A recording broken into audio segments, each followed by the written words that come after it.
You absolutely popped up in this reading. The Queen of Cups, that's you. This is a water sign Scorpio. I absolutely, yeah, this is definitely you. And then we have this King of Staffs up here, and this is a fire sign, Leo, Sagittarius, Aries. And there's a disconnect there. All right, so for those of you, I do feel like almost a sexual tension between the two of you. I feel like there's this rift going on, like you guys can't be together, but you want to be together. And so let's explore this a little bit and see like what context it is when it comes to relationship and in work, because the Six of Swords is moving on. And so I think at the beginning of November, you're going to have this feeling, this impetus to push through on a job. But also, I feel like some of you guys just feel like you need to move on with people in your lives and like let go of some people. We have the Two of Cups in reverse. And so this is kind of a break away from people that you hold dear in your life. And it's also a disconnect too. And this disconnect is definitely connected to the Seven of Swords. And Seven of Swords is it's a sneaky Pete. It's someone taking something from you, feeling lost, feeling like you don't have enough because somebody else has it. And so these two are linked together, and it's like almost the cups are dripping down into the swords. And so I do feel like if you are in a relationship with a Leo sign, there is going to be some deceit. There's going to be some situations where everything's not out on the table and you don't know exactly what's going on. You don't have the full story, and they're kind of feeding you these niceties, sweetness, and it's all a lie in a way. And so what you're going to have to really do is dig deep, Scorpio, which is easy for you because you're coming into your own judgment. You've got to use what you know. Okay, judgment popped up for the energy coming in from October. You got to listen to your heart. You instead of talking yourself out of yourself in a way. It's like, no, maybe I'm overreacting. No, maybe they are not cheating on me. Maybe they didn't steal my car. Let me just give them a chance. And you're trying to talk yourself out of something you just know to be true. And you're like, I can't be that. I don't want to be a jerk about the situation. I don't want to be an ass. Like I'm always that person. Like I can feel like Scorpios being like, I don't want people to think I'm always that person, who accuses people or is a little more harsh, uses stronger wording. But Scorpio, you're just speaking the truth, right? Sometimes people don't want to hear the truth. So just speak clearly, speak that tongue, speak the tongue of truth. Because you see something going on and it's right. And the Hermit is like, shine light on that. Shine light on what you know, even though it's going to be hard to say. Because in the Four of Pentacles, it's also here, Four of Pentacles. You're starting to realize that what you wished for, what you wanted out of this situation, and I do feel like it is a love relationship or a very close relationship of some sort that is kind of going wonky. Like what you put into it, what you're like, you know what, I want it to be white picket fences, 2.5 kids, and I want us to get married on the beach, and then we're going to go to Italy afterwards. Like all of these things that you put on this relationship aren't needed and aren't what's going to make you happy anyways. And so that illusion that you had created with this person, this King of Staves, and even though they're in the upright, like they're doing what they need to, they feel like they're doing just fine. Oh, Scorpio, here's another situation too that Spirit just actually threw at me, is that, okay, I'm getting all over the place. Hold on, let me go back. So this energy that, that you have put into the relationship of what I want it to be, it won't make you happy. And what will make you happy is like a soul connection. And here's the thing about this King of Staves right there, is that they're in the upright, like I was just saying, they're in the upright, so they're doing really, really well. And maybe they have done some things that are awry. made some choices that aren't in your best interest, but are in their best interest, and so that's conflicting. But you have to let it go. Seven of Cups is like not seeing choices clearly. Yeah, they're charming. Yes, they're sexy. Yes, they're fun. And yes, there was this connection, but it wasn't the truth. But here's another spin on all this, okay? Is that there is this amazing soul connection between the two of you, and that you are meant to be together, Two of Cups. However, something is blocking you too. All right, because with the Six of Staves, not Seven of Wands, but the Six of Swords, the two sixes here, that energy, six is the energy of growth, learning, protection. It's often nostalgia, looking to the past so that you can move forward. With these two energies, it's like they're almost conflicting for you guys. Like you have an idea, a foundation, and he or she has a foundation, and they're not the same. And so it's like you guys have to step differently to meet each other. You know what I mean? Like you guys have two different paths, but to step on the same path, it's different levels. Like one of you guys may need to give up where you live, while the other person may need to give up the idea of marriage. That you guys will get married, but you will be together forever. It's like, oh, I'm sorry. I know that I probably sound very confusing to you right now, but there's just like so many different situations going through my head for you that like there's like this block that is definitely there that is not your fault. And so that's a possibility too, is that there's just this third party in a way, even though we didn't get, the Three of Swords, but we did get the Seven of Swords. We have like this other party who's trying to split you guys up. And, you can apply this to work too, really, but this is so relationship. This is so romantic, so about the heart.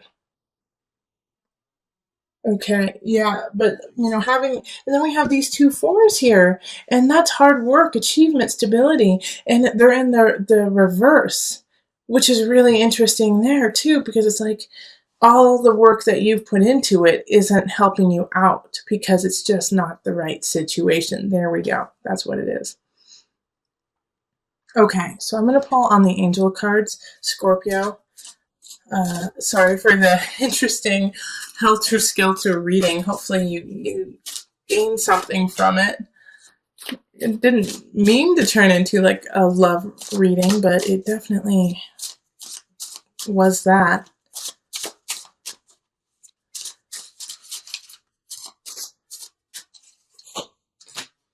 Okay, River, Surrender. Another sign got this. I'm not sure which one, but another sign did get this.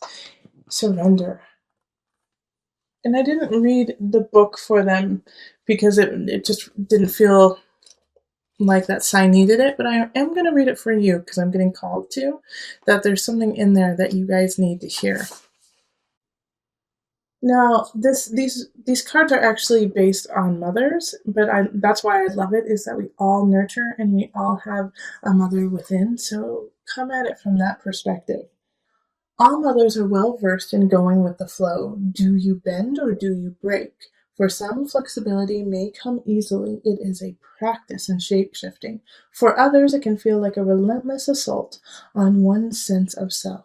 If you have chosen River, take stock of your relationship to the laws of surrender. River symbolizes the journey of life, from her birth as a mountain stream until she merges once again with the ocean. River sings a timeless story of movement and change. All right, so I'm going to read just a little blurb, another thing. River's wisdom says to follow the path of least resistance. She flows over rocks and around mountains. She takes the shape of each new landscape she enters, but over time, she also shapes the land.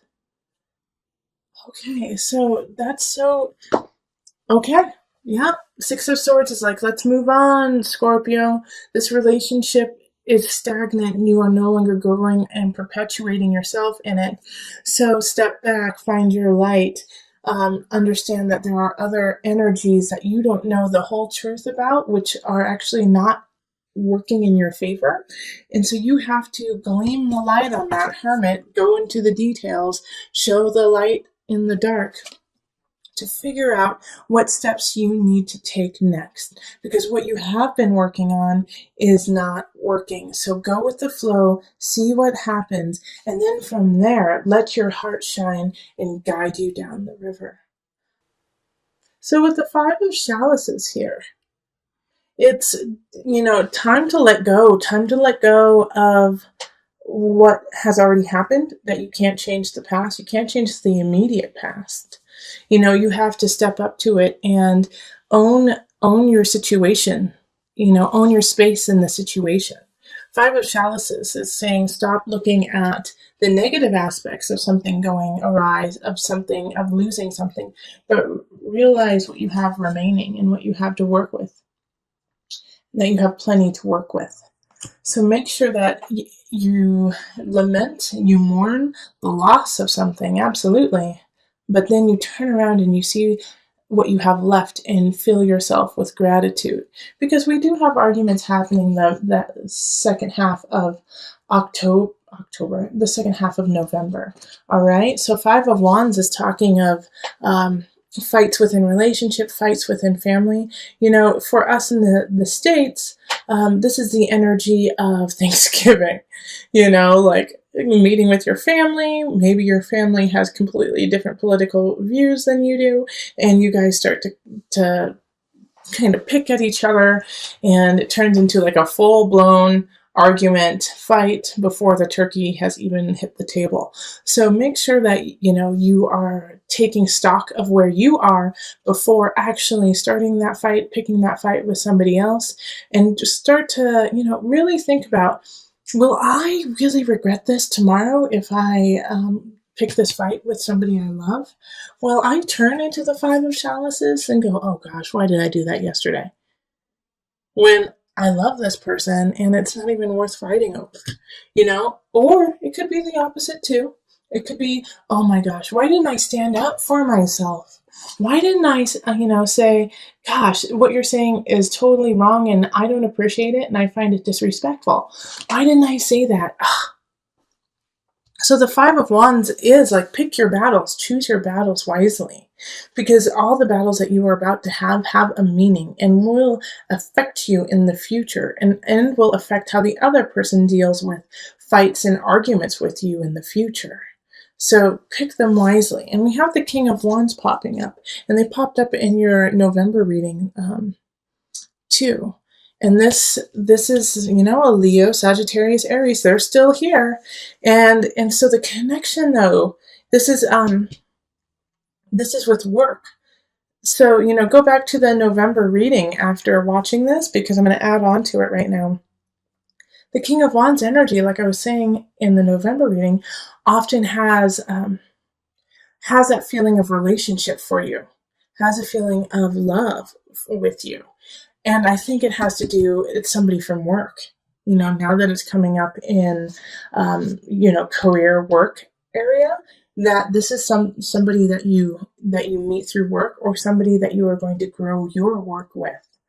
All right. So this is a very important person in your life, especially since they popped up twice now. Okay. So in the November reading, and then again now. So this fire sign has a lot of potential to, create a future with you. And the reason why I say that is the Nine of Chalices right next to it. This is abundance, this is happiness, and this is in the sign of abundance, Scorpio. So Nine of Chalices is feeling really content and happy with how things are in some regards, and with abundance, it could be, financial abundance, it could be emotional abundance, it could be your personal abundance, how you feel about yourself. But there's some aspects in your life that are going really, really well, and it doesn't come without all the work you have already put into it. And the King of Wands sees that. And I think this is why these fights are so frustrating to you when it comes to family and when it comes to relationship in some regards. Because you're like, I am finally feeling comfortable in my own skin. I'm finally feeling like I can take the steps I need to for my life. And then you come in and you like try to strip me down, take away my light, take away who I am. No. And so this is like why the fight I think is actually happening is it's like, for most of you, it will be, I need to stand up for what I have because I'm so grateful to be who I am. Yeah. And the Ten of Swords. This is like, this is power. Power, baby. This is power, Scorpio. Because this is in the mind, body, soul connection. So this is a rebirth. You have to let go of an aspect of yourself. And I really feel like it has to do with what I just said. Is that you're like, no, I am coming into my own. And you may not like it. You may not find it comfortable. But I'm not here to make you comfortable. I'm here to live my truth. And if you find that uncomfortable, then that is a personal problem, not mine. Right, Scorpio? This is where we need to be. And if you're not there, we got to work to get there. And there's a fire sign who has your back. Yeah, Ten of Swords is powerful in mind, body, soul connection. You're releasing some of your own self-doubts, your own worries, so you can come up into your light, shining brightly. That is so awesome. I am going to put a little disclaimer with this because it is the Ten of Swords. Change and growth, they call it growing pains for a reason. So don't back down if you start to get those growing pains, okay? You're just growing. So we're going to call on the angel deck for some added guidance. You are profoundly clairvoyant. Trust what you see in your mind's eye as well as your physical sight, for your spiritual vision helps you with healing, teaching, and guidance. All right. Power, baby. Ten of Swords. You are profoundly clairvoyant. Letting go, rising from the ashes, stronger, better than ever. Listen to your intuition. Listen to your heart, and the body will follow.